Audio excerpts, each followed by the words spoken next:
جی ہاں، اس میں ایکچولی اگر آپ دیکھیں تو دوحہ میں بھی ابھی کچھ بریک تھرو ہوا ہے ایون پاکستان افغانستان کا، وہ بھی ایک آپ کہہ لیں ایک پیرلل اپروچ ہے پاکستان کے اندر ٹیررزم پہ، تو کسی کو شک نہیں، بیکاز ماسکو فارورڈ میں لاسٹ ایئر رشیا میں کافی افغان طالبان کو سمجھایا بھی گیا، بڑا کلیئرلی بتایا گیا یہ ٹیررزم کی فیکٹریاں بند کریں.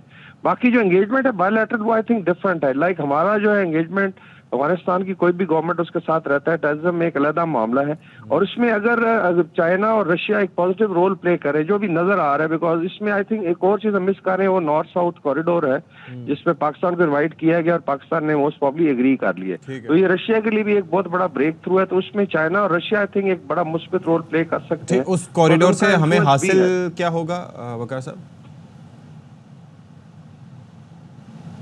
وقار صاحب کین یو ہیئر می سر؟ جی یہ کچھ پرابلم لائن، اور ہم کوشش کریں گے کہ ہم وقار حسن صاحب کو دوبارہ سے کنیکٹ کرنے کی کوشش کریں. ابھی بارشیں نہیں ہوئی ہیں لیکن ٹیکنیکل ایشوز کتنے آ رہے ہیں. ہاں جی یہ آپ چیک. لیکن یہ بڑا اچھا پوائنٹ ہے کہ اگر روس یہ کہتا ہے کہ جی طالبان ہمارے ساتھ تعاون کرنے کو تیار ہیں، تو اس خطے کے امن کے لیے، اس خطے کے استحکام کے لیے روس ایک بڑا اہم کردار ادا کر سکتا ہے.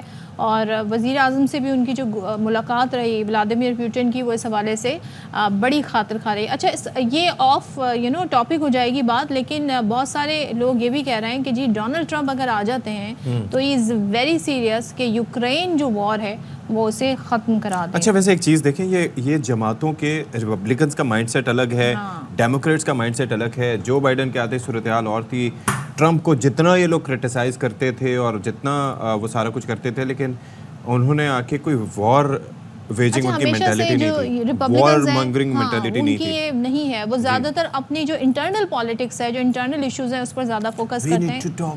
یس، سو کیا کہا جا رہا ہے، ہم سے بریک کا کہا جا رہا ہے، بریک لے کر آتے ہیں.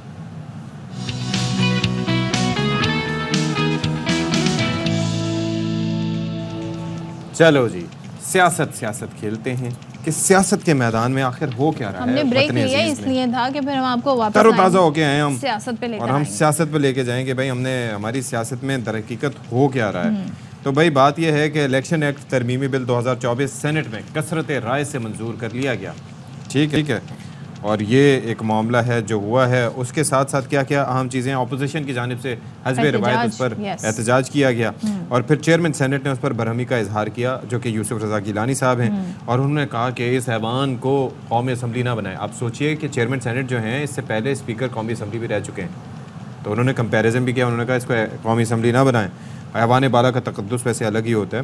اچھا اب یہ ہے کہ اس ترمیمی بل کے تحت election commission retired high court کے ججز کو بطور ٹریبونل تعینات کر سکے گا، اور اس کے تحت الیکشن ایکٹ کے سیکشن 140 میں ترمیم کی گئی ہے.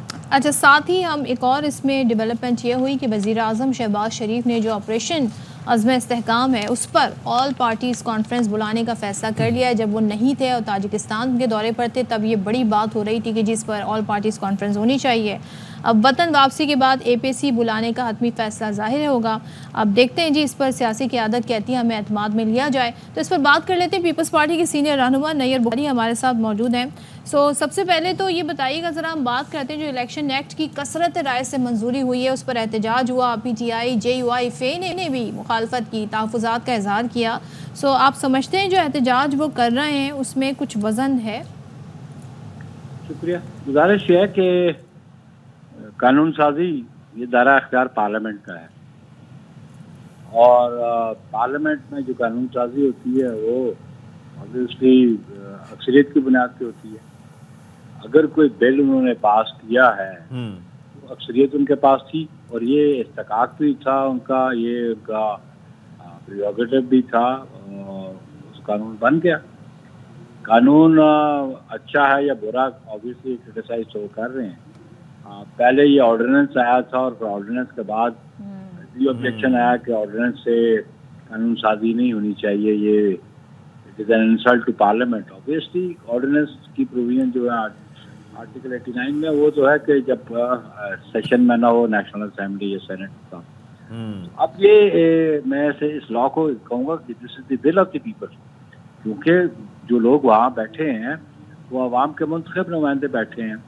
تو مخالفت یا اعتراض مناسب بات نہیں ہے. اس میں کون سی ایسی بات ہے جو غیر آئینی ہے یا غیر قانونی ہے؟ اس میں تو یہی ہوا نا کہ نمبر آف ججز وہ بڑھا دیا گیا کہ فارمر جج جو ہے وہ بھی ٹریبیونل کو ہیڈ کر سکتا ہے. آپ یہ دیکھ لیں کہ پہلے جو کیئر ٹیکر پرائم منسٹر کا تھا یا چیف الیکشن کمشنر کا تھا, اس پہ صرف کنفائنڈ تھا جوڈیشری تک, بعد میں سول سرونٹس بھی ایڈ ہو گئے, ایکسپرٹس بھی ایڈ ہو گئے. تو یہ میں سمجھو یہ ول آف دی پیپل ہے, ان کے نمائندوں نے یہ کیا ہے, تو قانون سازی ان کا اختیار تھا. اوکے جی, اچھا اب یہ ہے کہ تو اس حوالے سے بیسکلی یہ چیز تو بہتر ہے کہ اگر ہائی کورٹ کے سابق ججز کو بھی شامل کیا جائے گا, بیکاز ان کی جو انڈرسٹینڈنگ آف دا لا ہے, اور چونکہ آلریڈی وہ ڈیسیجنز اس حوالے سے مختلف حساب سے دیتے رہیں, تو وہ تو مزید بہتری کی جانب جا سکتا ہے. تو اس کے علاوہ مزید آپ کیا سمجھتے ہیں اسٹیپس لینے چاہیے یہ الیکٹورل ریفارمز کی اگر ہم بات کریں, یا پھر مزید جو چیزیں کافی آپ کو پتہ ہے کہ ہمارے الیکشنز اکثر ٹینٹڈ ہوتے ہیں, تو آپ کی انڈرسٹینڈنگ کیا ہے کہ مزید کیا ڈیسیجنز لینے چاہیے towards the fairness of elections? دو باتیں بڑی امپورٹنٹ ہیں. ایک تو لاز تو ایگزسٹ کرتے ہیں کہ ان کو سنسیئرلی ان کو امپلیمنٹ ہونا چاہیے. اچھا. اور الیکشنز ود کنٹینیوٹی ہونی چاہیے. جب یہ آپ گیپ آ جاتا ہے سسٹم میں, سسٹم ڈیریل ہو جاتا ہے, تو پھر چیزیں خرابی کی طرف چلی جاتی ہیں. اگر تواتر سے اس ملک میں انتخابات ہوتے رہتے 1947 سے ابھی تک, تو شاید پبلک ایٹ لارج بھی بڑی ٹرینڈ ہو گئی ہوتی, سمجھ آ گئی ہوتی, پولیٹیکل پارٹیز کی اکاؤنٹیبلٹی ہوتی رہتی. تو ایک تو یہ بات بڑی ضروری ہے کہ سسٹم کی کنٹینیوٹی رہنی چاہیے, سسٹم بھی ریٹ ہونا چاہیے. دوسرا یہ جو ججز کا اپوائنٹمنٹ کے حوالے سے, الیکشنز کے حوالے سے بڑی بدقسمتی کے الیکشن پٹیشنز جو ہیں ٹرنیور پورا ہو جاتا ہے, وہ ڈیسائیڈ نہیں ہوتی, اور پھر اس کا اس لا کا کوئی فائدہ تو نہ ہوا. آپ نے یہ لا تو پھر کنفائن ہو گیا ٹو دی بکس اونلی نا, پریکٹیکلی اس پہ تو عمل درآمد ہوتا نظر نہیں آتا. تو نمبر آف ٹریبیونلز اتنے ہونے چاہیے کہ اس میں جو الیکشن پٹیشنز ہیں وہ ٹائملی ڈیسائیڈ ہو جائیں. میں سمجھو اس میں ٹائم فریم تو دیا ہوا ہے, لیکن اس میں ڈیلینگ ٹیکٹس بھی ہوتے ہیں. جو جیت گیا ہوتا ہے وہ بھی ڈیلینگ ٹیکٹس استعمال کرتا ہے. کبھی وہ لائرز کے ذریعے کماتا ہے, کبھی وہ اپنی ایبسنس کے ذریعے کرتا ہے, کبھی وہ فریولس اپلیکیشن ڈال دیتا ہے. تو یہ ہمیں انشور کرنا چاہیے کہ جو الیکشن پٹیشنز ہیں وہ ایک ٹائم فریم کے اندر ڈیسائیڈ ہونی چاہیے. ٹھیک ہے, ٹھیک ہے. نیر بخاری صاحب گفتگو کر رہے تھے اس حوالے سے, تھینک یو سو مچ. لیکن ایک الگ ہی قسم کی پوائنٹ ہے جو کہ اپوزیشن کی جانب سے ریز کیا گیا, وہ یہ کہتے ہیں جی غیر منتخب لوگوں کو طاقتور بنانے کی کوشش کی جا رہی ہے. ساتھ میں انہوں نے کہا کہ اب یہ آئین کی خلاف ورزی. اب دیکھتے ہیں جی اس پر مزید ایوان میں کیا ہوتا ہے, اور یہ تمام تر صورتحال ہمارے سامنے آ گئی ہے. اچھا جی, ذرا کچھ بات کر لیتے ہیں ہم ایسی پاکستانیوں کی جو بڑا اپنا کہتے ہیں نا دنیا بھر میں نام بنا رہے ہیں. سو مایہ ناز پاکستانی ڈاکٹر جویریہ, انہیں متحدہ عرب امارات میں اسکن سے ریلیٹڈ جو ایشوز ہیں, جو امراض ہیں, اس کے شعبے میں جو انہوں نے خدمات دی ہیں, اس پر انہیں best skin doctor of UAE کے اعزاز سے نوازا گیا ہے. اور وہ دبئی اور ابوظہبی میں جلدی امراض کے شعبے میں گزشتہ کئی سالوں سے کام بھی کر رہی ہیں. سو المختوم آفس آف بزنس فورم کی جانب سے تقریب ہوئی اور انہیں یہ ایوارڈ دیا گیا ہے. چلے جی, یہ بہت بڑا اعزاز ہے, اور best skin doctor of UAE, مطلب آپ سوچیں کہ یہ کتنا پریسٹیجیس یہ ایوارڈ ہے. اس پر بات کر لیتے ہیں. ڈاکٹر جویریہ اس وقت ہمارے موجود ہیں براہ راست. Thank you so much for joining اس ڈاکٹر جویریہ, اور we are honoured to have you, اور بڑی مبارک ہو جی آپ کو. تو یہ ایوارڈ ہے کیا, اور obviously it's a pleasure. How do you feel about it, to be honest? دیکھیں بیسیکلی جب بھی آپ کی ایفرٹس کو اپریشیٹ کیا جاتا ہے تو ہمیشہ ہی اچھا لگتا ہے, اور آپ کسی بھی لیول پہ جب اپنے ملک کا نام روشن کرتے ہیں تو آئی تھنک یہ زندگی کی سب سے بیسٹ فیلنگ ہوتی ہے, اور I am feeling blessed, I am very happy, الحمدللہ. اچھا, ہم ظاہر ہے اب تو بڑی اویئرنیس آ گئی ہے, اور UAE کی اگر بات کریں تو وہاں پر زیادہ ایڈوانس ٹیکنالوجیز کا استعمال ہو رہا ہے.